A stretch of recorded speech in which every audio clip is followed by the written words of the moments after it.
సమస్తమైన వేదాలకు, వేదాంగములకు, ఉపనిషత్తులకు అన్నింటికీ కూడా పరిమళత్వాన్ని ఆపాదిస్తున్నటువంటి కమల పలాశ ప్రక్రియం అన్నారు.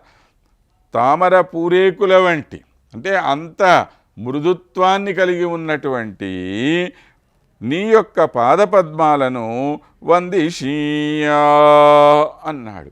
నేను నమస్కారం చేస్తానమ్మా అని చెప్పి, అంటే వేదపురుషుడు కూడా సాక్షాత్తు ఈ లక్ష్మీదేవి యొక్క పాద పద్మాలను ఆశ్రయించుకోవటం చేతనే తాను పరిమళత్వాన్ని పొందాడు, సుగంధాన్ని పొందాడు, గొప్పవాడయ్యాడు.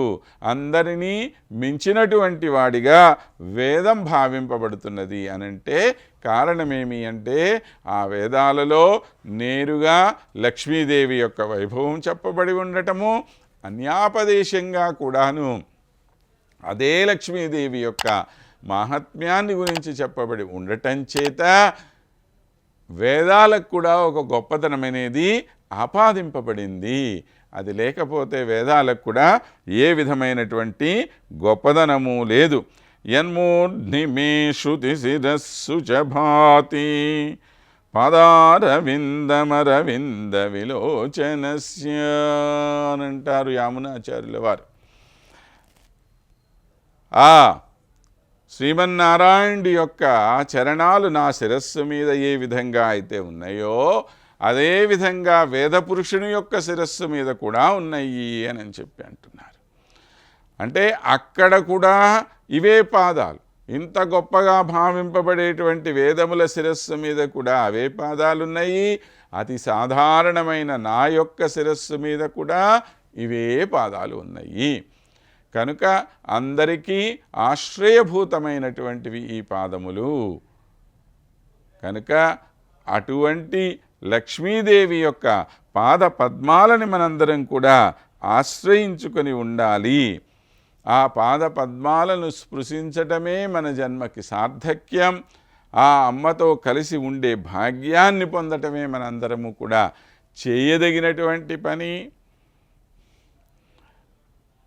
ఏదైతే అతి గొప్పది అని చెప్పి మనం అనుకుంటూ ఉన్నామో ఆ అతి గొప్పదైనటువంటి దాన్ని కూడా తన పాదాల కింద పెట్టుకున్నారు అంటే ఆమె ఇంకెంత గొప్పదై ఉంటుందో ఆలోచించేయండి.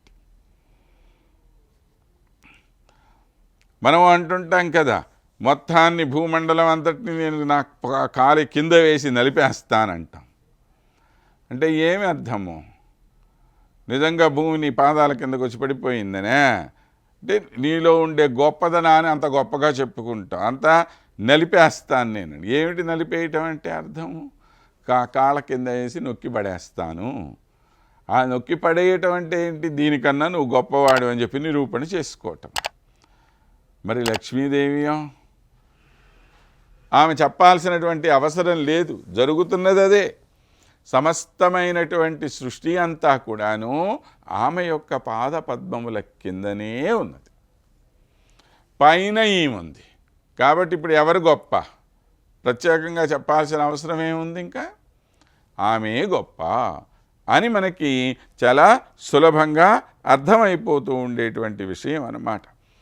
అందుకని ఎక్కడెక్కడి దేవాది దేవతలందరూ కూడాను వచ్చి ఆ అమ్మవారి యొక్క పాదపద్మాలని ఆశ్రయించి ఉంటారు.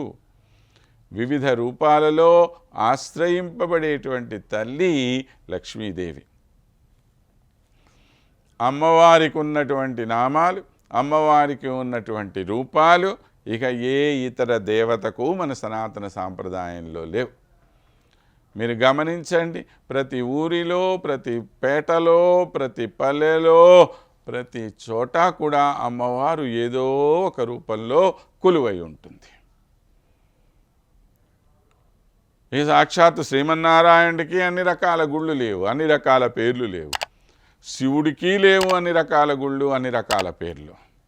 ఒక్క అమ్మవారికి మాత్రమే ఉంటాయి అన్ని. అది ఆమె యొక్క వైభవం. కనుక అటువంటి తల్లిని మనందరం కూడా ఆశ్రయించి ఉండాలి. కానీ ఏదో సాధారణమైనటువంటి దేవతల్ని ఆశ్రయించటం వల్ల ఏమి ఫలితము? దానివల్ల మనకు కలిగేటువంటి ఫలితం ఏమీ లేదు. కనుక ఇటువంటి తల్లిని మనము నిరంతరము ఆశ్రయించుకొని ఉండవలసిన అవసరం ఉన్నది అని చెప్పి ఆ శ్రీదేవి యొక్క చరణ కమలాలను ఆశ్రయించి మన అందరము కూడా భక్తిని, ముక్తిని, ఐశ్వర్యాన్ని, ఇహలోక సుఖాలను, పరలోక ఐశ్వర్యాలను అన్నింటినీ కూడా పొందవచ్చని, పొందాలి అని చెప్పి మన భట్టర్ స్వామి వారు ఆకాంక్షిస్తూ ఉన్నారు. మనం ఇంతకుముందు చెప్పుకున్నట్లుగానే కేవలం ఒక వ్యక్తి కోసం రాయబడినటువంటిది స్తోత్రం కాదు ఇది. అందరి యొక్క బాగుని ఆకాంక్షిస్తూ, లోకముల యొక్క శ్రేయస్సుని ఆకాంక్షిస్తూ వ్రాయబడినటువంటి, చేయబడినటువంటి ఒక స్తుతి ఇది.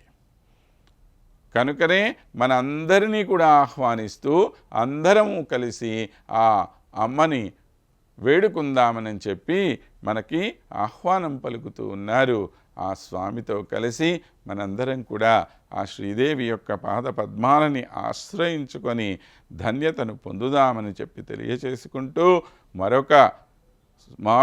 మరికొన్ని విశేషాలతో మరలా కలుసుకుందాం. అంతవరకు స్వస్తి.